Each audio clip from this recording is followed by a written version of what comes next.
तो आज हम टेंस के बारे में पढ़ेंगे। जैसे कि आपको पता है कि जेईईटी और टीएसडी के पेपर्स के लिए जो कमीशन है आपका, उसमें टेंस एक बहुत ही बड़ी भूमिका निभाता है। तो स्टार्ट करते हैं हम सबसे पहले टेंस।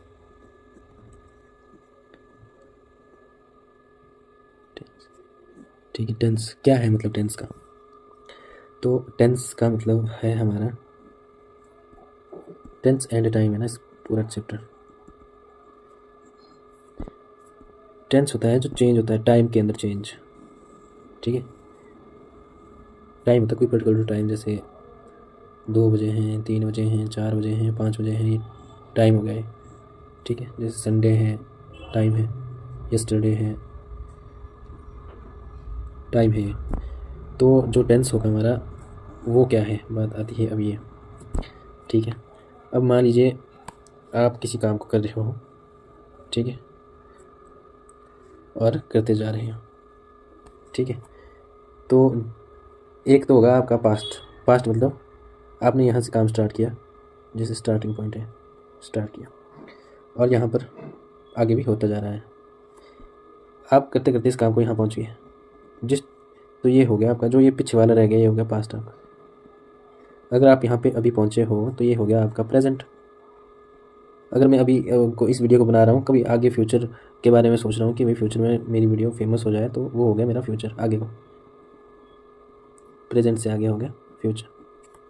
ठीक है, तो अब आती है बात की जो प्रेजेंट टेंस है, इसमें क्या क्या होता है। जैसे इसमें होती है इंडेफिनिट, कंटिन्यूस, उसके बाद आता है परफेक्ट टेंस, उसके बाद आता है परफेक्ट कंटिन्यूस। ठीक है, अब इसमें क्या लगता है इंडेफिनिट में, इसमें लगता है इंडेफिनिट में आपका जैसे डू और डज का प्रयोग हो जाता है। डू और डज का मैं इसको आगे आपको बताऊंगा, प्लस V1 प्लस एस या ES का प्रयोग किया जाता है, एस या ES का प्रयोग अगर ज़रूरत होगी। कंटिन्यूस में क्या, कंटिन्यू कोई काम कर रहे हैं ना। कंटिन्यू का मतलब है कि जैसे मैं कोई काम कंटिन्यू कर रहा हूँ, जैसे कोई मैं खाना कंटिन्यू बना रहा हूँ, सुबह से शाम तक कंटिन्यूसली कर रहा हूँ उसको ना, मैं बना रहा हूँ, आएगा उसके लिए। तो यहाँ पर इज़ लगता है, इस MR प्लस ING, इसे हमें पता लगता है कि कंटिन्यूस है, टेंस है ना, जीरन बोलते हैं इसको। ठीक है, प्लस वर्ब की फर्स्ट फॉर्म के साथ ING लगता है। तो परफेक्ट में होता है हैज़ और हैव का उपयोग। ठीक है, प्लस V3।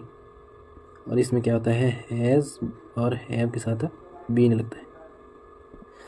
ठीक है, जैसे कि अगर मैं हिंदी में बोलूँ तो हम बोलते हैं कि मैं कर रहा हूँ, कर रहा हूँ कोई काम। ठीक है, तो कर रहा हूँ ये है अभी वाला प्रेजेंट टेंस हो गया ये प्रेजेंट। इसको हम रहा हूँ को इंग्लिश में क्या बोलेंगे हम, अब कर रहा हूँ, मैं कर रहा हूँ। ठीक है, कर रहा हूँ आ गया आपका प्रेजेंट कंटिन्यूस टेंस में, कंटिन्यू कर रहा हूँ ना, कर रहा हूँ, तो रहा हूँ का मतलब आ गया ये। तो इस रहा हूँ के लिए लगता है ING, और करने को क्या बोलते हैं, डूइंग।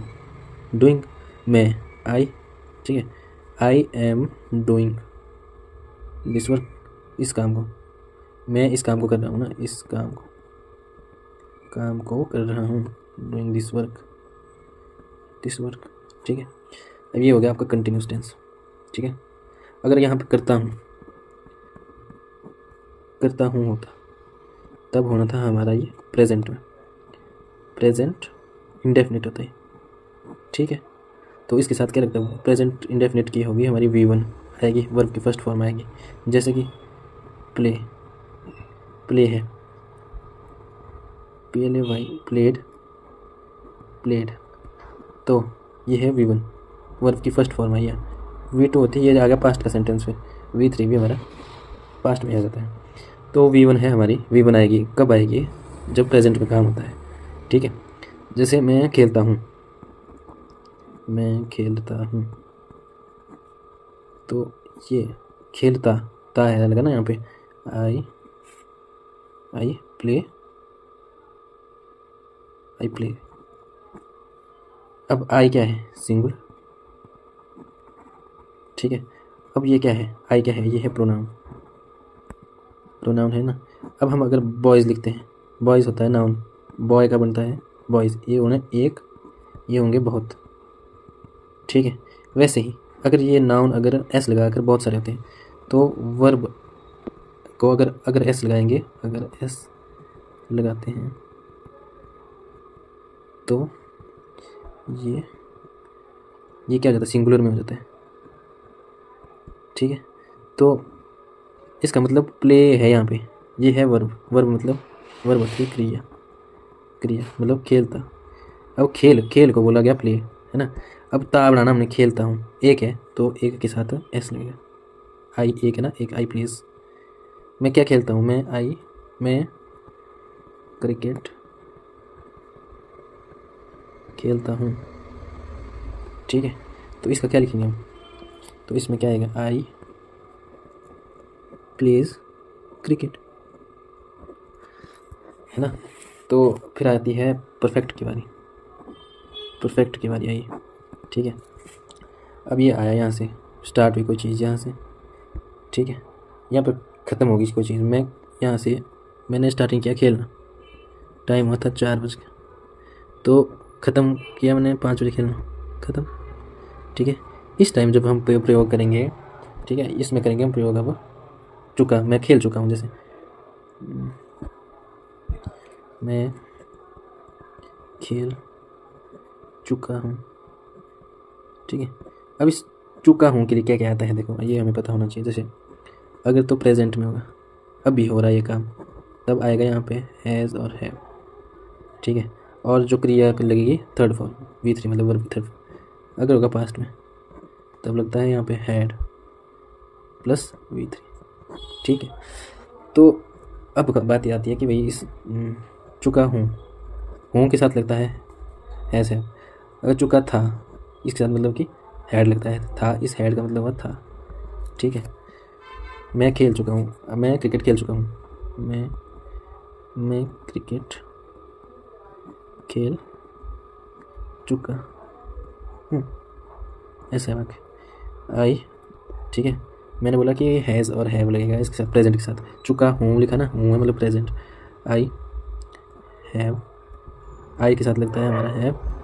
फिर खेल, फिर बोला V3 मतलब थर्ड फॉर्म प्ले की। प्ले देखो यहाँ बताएं, प्लेड होता है, तो आई हैव प्लेड क्रिकेट।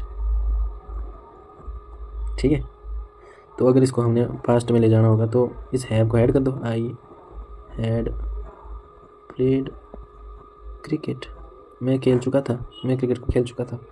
ठीक है, अब इसके बाद होता है एक और हमारा, उसको बोलते हैं हम प्रेजेंट परफेक्ट, फिर कंटिन्यूस टेंस। परफेक्ट कंटिन्यूस आ गया इधर। परफेक्ट में बोला कि भाई जैसे हैज़ और हैव लगाएंगे हम प्रेजेंट में, कंटिन्यू कोई काम हो रहा था उसमें लगाते थे हम ING। ठीक है, अब मतलब इन दोनों को जोड़ना है हमने, ING भी लगाना है, हैव भी लगाना है, तो इन दोनों को जोड़ने के लिए हम बी ने लगा देते हैं इधर। ठीक है, plus V1 plus ING V1 मतलब फर्स्ट फॉर्म। जैसे कि इसमें क्या होता है कि भाई जैसे मैं कोई खेल रहा हूँ 4 बजे से, अभी बजे 5, अभी भी मैं खेल रहा हूँ, अभी भी खेल रहा हूँ, बंद नहीं किया मैंने। ठीक है, आगे भी खेलता रहूँगा मतलब ऐसे। तो इस टाइम पे क्या बोला, अभी भी मैं खेल रहा हूँ ना, ये हुआ आपका प्रेजेंट परफेक्ट टेंस। ठीक है, तो इसके लिए लगाते हैं हम एक हैज़ हैव। ठीक है, और लगते हैं बीन और ING, जैसे कि I have been playing cricket. ठीक है, इसका मतलब क्या हुआ, मैं हैव के साथ प्लेइंग खेल रहा हूँ। ये प्लेइंग का मतलब हुआ खेल रहा हूँ क्रिकेट, मैं क्रिकेट खेल रहा हूँ। ठीक है, अब हैव अभी भी, हैव बीन हुआ अभी भी मैं क्रिकेट खेल रहा हूँ। तो इसमें आगे क्या जुड़ेगा, अभी भी मैं खेल रहा हूँ ना, तो खेल रहा हूँ, पर खेल कब से रहा हूँ, 4 बजे से, तो यहाँ पर लिखना पड़ेगा 4 बजे से। ठीक है, प्लेइंग क्रिकेट 4 बजे से, मतलब पर्टिकुलर टाइम बोला हमारे को। ठीक है, तो यहाँ पर आएगा सिंस 4 o'clock। ओके, अब बात आती है कि भाई सिंस लगा यहाँ पे, सिंस क्यों लगा, जैसे कि मेरे को एक पर्टिकुलर टाइम मिला, मैंने बोला मैं 4 बजे से खेल रहा हूँ, ठीक है। मैंने बोला होता अगर 4 घंटे से खेल रहा हूँ मैं, ठीक है, 4 घंटे से क्या मतलब खेल रहा हूँ। अब मेरे को नहीं पता कितने बजे से खेल रहा हूँ ना मैं, है ना, शायद मैं 2 बजे से खेल रहा हूँ, शायद मैं 3 बजे से, शायद 4 बजे से। टाइम का पता मेरे को परफेक्ट तो है नहीं इसमें, पर इतना मेरे को पता कि 4 घंटे हो गए खेलते खेलते मेरे को, ठीक है। तब यहाँ पे फॉर आना था। अब मेरे को पता है कि मैं 4 बजे से ही खेल रहा हूँ, टाइम हो गया डन। तो टाइम डन हो गया तब आया इधर सीन्स। ऐसा तो नहीं बोल सकता मैं ना कि 2 बजे से खेल रहा हूँ मैं, है ना, 3 बजे से खेल रहा हूँ, नहीं 4 बजे से खेल रहा हूँ तो 4 बजे से खेल रहा हूँ। तो इसमें क्या पता है मेरे को, 4 घंटे से तो खेल रहा हूँ, पर कौन से 4 घंटे से, 2 बजे से खेल रहा हूँ, 3 बजे से खेल रहा हूँ, 4 बजे से खेल रहा हूँ, 5 बजे से खेल रहा हूँ, कब खेल रहा हूँ। तो यहाँ पर मेरे को परफेक्ट पता नहीं है इसका, पर मेरे को टाइम का पता है कि भाई 4 घंटे से खेल रहा हूँ, तो इसके लिए आता है फॉर पीरियड ऑफ टाइम, मतलब कि पीरियड ऑफ टाइम। ये होता है पॉइंट, कोई पॉइंट बोलो, 4 बजे कोई पॉइंट है, ठीक है। आपका जन्म हुआ है, ठीक है, आपका जन्म है, जैसे मेरा जन्म हुआ था 23 तारीख को हुआ था मेरा जन्म, नवंबर को। तो ये पर्टिकुलर टाइम है एक, 23 तारीख को ही हुआ था। अब मेरी एज हो गई है, कितनी होगी मेरी एज, हो गई है अभी 26 साल, ठीक है। तो 26 साल में अगर 26 साल होगी मेरी उम्र, तो इसके अगर इसके लिए मेरे को वाक्य बनाना होगा तो वहाँ पर लगेगा फॉर, इसके लिए बनाना होगा तब लगेगा वहाँ पे सिंस,